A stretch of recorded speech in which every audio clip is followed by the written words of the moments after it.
네, 자, 토마토쇼 이제 2부 순서 시작하도록 하겠습니다. 뉴욕 증시 저희가 앞서 말씀드린 대로 기술적인 좀 반등을 이뤄냈던 그런 하루였고요. 중국 증시의 흐름이 좋았습니다. 중국 경제공작 회의가 끝나면서 이런 부분들이 전체적으로 뭐 추가 부양으로 나올 가능성이 높다.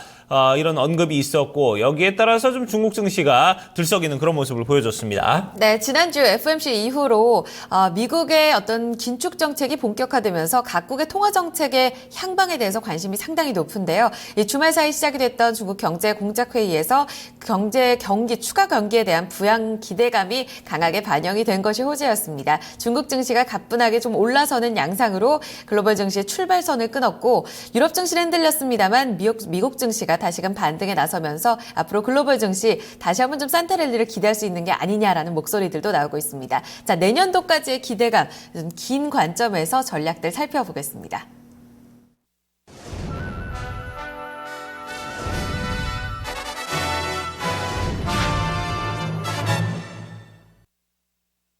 네, 서동수의 글로벌 마켓 리더 메리츠증권 서동수 대리와 얘기를 나눠보도록 하겠습니다. 안녕하십니까? 네, 안녕하세요. 네, 자, 오늘 서동수 대리와 어떤 내용들 얘기를 나눠볼지 저희가 이슈부터 먼저 확인을 해보도록 하겠습니다. 자, 오늘의 첫 번째 이슈는 중국 증시 방향에 대해서 얘기를 좀 나눠보도록 하겠습니다. 네, 내년도 한 해를 좀 꾸려나갈 중국의 어떤 방향 이런 부분을 좀 잡는 중국 경제공작 회의가 끝이 났습니다. 여기서 이제 추가적인 어떤 경기 부양에 대한 얘기들이 나오면서 중국 증시 어제 뭐 모처럼만 3,600선을 넘어섰습니다. 예, 기존의 이제 그 경기 부양 기조를 중국이 이어가겠다라는 것을 이제 20일 종료된 중국 공작 회의에서 다 얘기가 나왔었고요.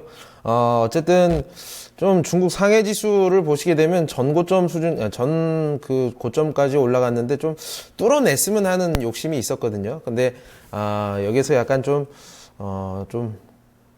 모르겠어요. 여기서 다시 이제 맞고 내려갈지 아니면 다시 뚫어낼지 저는 뭐 방향은 우상향은 한다라는 확신을 가지고는 있습니다만 어쨌든 이번 그 공작회의에서 밝힌 여러 정책들이 우리가 기대했던 수준이거나 그 이상인 걸로 지금 평가가 되는 것으로 판단을 하고 있습니다. 네. 일단은 뭐 내년도 인민은행 쪽에서도 중국의 경제 성장률 자체를 7%에서 6%대로 낮추게 되면서 상당히 또 크게 흔들릴 것이라는 우려감들이 컸었는데 오히려 이렇게 추가 부양에 대한 기대감이 반영이 되면서 다시 한번 증시가 올라서는 양상입니다. 네. 구체적인 내용을 좀 자세히 봐야 될 것 같아요. 예, 일단 블룸버그에 따르면 중국 경제의 성장을 위한 정책을 지원을 하겠다라는 얘기들을 하고 있고요. 재정 적자를 이제 통화 정책을 좀 강력하게 사용을 했었는데요. 이제는 재정 정책도 좀 강력하게 사용을 하겠다.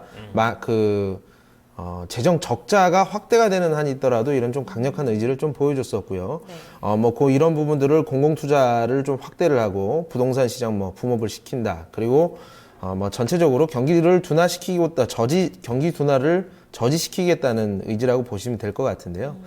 일단 아까 앵커님께서도 말씀을 하셨지만 2016년도 중국의 경제 성장률은 한 6.9%를 원래 작년에는 바라봤었는데요. 네. 지금 같은 경우는 한 6.5%로 이제 블룸버그 서베이라든가 CNN이라든가 다 6.5% 정도로 좀 상당히 많이 낮아져 있는 상태입니다. 중국 역시도 한 6.5% 최소 6.5%를 맞추겠다라고 지금 이야기를 하고 있고요.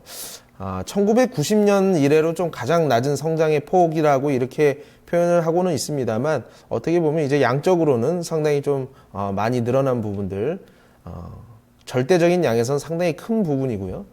그리고 여기에서 이제 서비스업 포션 자체가 상당히 좀 많이 늘어났기 때문에 이런 목표 경제 성장률을 달성을 할 수 있느냐의 여부가 중국의 신경제를 재평가할 수 있는 이러한 부분들로 좀 작용을 할 것이다.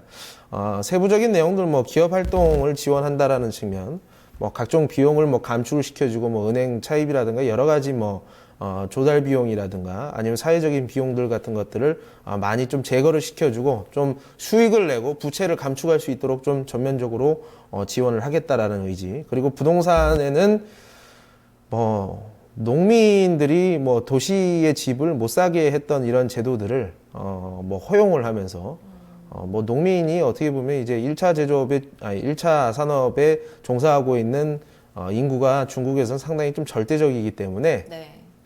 농촌 주민들이 도시주택을 구입을 허용하는 부분들, 그리고 이제 주택 소유를 좀 많이 하게 되면 좀 다주택자한테는 좀 뭐 세금을 더 물린다거나 아니면 이런 것들 자체 아예 허용을 하지 않는 부분들이 있었는데 이런 것들을 폐지를 시키는 부분들, 뭐 부동산 계속 붐업을 시키겠다라는 얘기고요.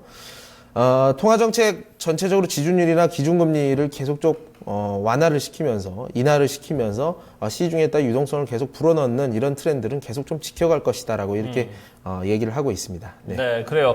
자, 이렇게 좀 계속해서 뭐 시장에 어떤 유동성을 좀 공급을 하겠다 이런 부분에 대해서 언급을 했는데 일단은 지준율을 좀 떨어뜨리기로 좀 얘기를 했죠. 예, 맞습니다. 네. 그 앞으로 이제 어떤 흐름을 가져올까요? 결론적으로는 뭐 그림을 보시면서 말씀을 드리겠습니다. 네. 중국의 예금금리라든가 대출금리 이거 좌측에 나와 있는 것이고요. 오른쪽에는 지급준비율을 보실 수가 있는데 이러한 부분들을 지금 계속 우하향하는 트렌드, 특히나 지급준비율 같은 경우는 아래로 하방룸 자체가 상당히 많이 남아 있는 상태입니다. 그래서 이런 것들이 이제 시중에 따라 유동성을 계속 공급을 한다. 결국에는 이제 미국하고 좀 극명하게 달라지는 통화 정책을 수행을 하겠다라는 얘기고요. 이러한 것들은 그 다음 그림을 보시면 중국의 M2 이 통화가 계속 이제 공급이 증가가 되는 이런 트렌드를 계속 유지시킬 가능성이 상당히 크다라고 좀 보고 있습니다.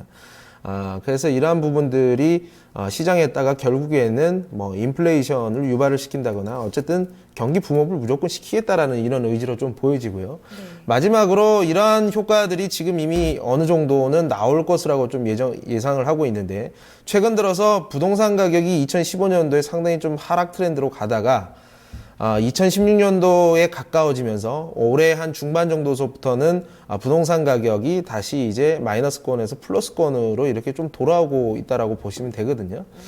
그래서 이제 최근 들어서는 탑티어에 있던 주택, 일선 도시에 있던 주택 가격들이 상당히 좀 많이 올라가는 모습들에 이어서 두 번째 이제 그 2선 도시에 있는 주택 가격 같은 경우도 지수 자체도 지금 플러스권으로 전환하기 직전입니다. 그래서 이제 통화정책, 지준율을 인하하고 뭐 이런 것들을 계속 통화 완화 기조를 가져가고 재정정책을 씀으로써 경기 활성화에다가 계속 이렇게 자금을 투입하는 모습들은 결국에는 부동산 가격이라든가 아니면 중국 이제 위안화로 표시된 모든 자산들의 가격 트렌드 자체가 우상향하는 패턴을 계속 보여줄 가능성이 상당히 크다. 이번에 중국 상해 지수가 전고점을 뚫고 올라갈 수 있을지는 제가 잘은 모르겠습니다만 어느 정도 좀 탄력을 많이 받았다라는 생각은 좀 많이 들고요. 결론적으로는 우상향하는 트렌드는 결국에는 지켜갈 것이다라는 말씀을 좀 드리고자 합니다. 네, 중국 증시 앞으로 좀 내년도에 대한 전망이 상당히 밝게 점쳐지고 있습니다. 아무래도 이번에 중국 정부가 다시 한번 손을 쓰게 되면서 그에 대한 기대감, 글로벌 증시의 기대감이 중국 증시로 좀 이목이 집중되고 있는 양상이고요. 이 같은 기대감은 실질적으로 자산 가격에 반영이 될 것이라는 예측이 나오는 만큼 앞으로의 흐름에도 주목을 해보셔야겠습니다. 네. 자, 다음 이슈는 미국 쪽으로 눈을 돌려보도록 하겠습니다. 네, 두 번째 이슈 살펴보도록 하죠. 네, 2016년 미국 증시에 대한 전망 살펴보겠습니다. 네, CNN 머니에서 이제 2016년 증시에 대해서 좀 예측을 했습니다.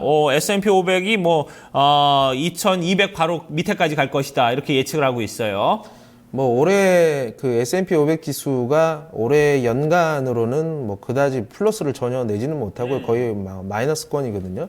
네. 마이너스 한 2% 정도.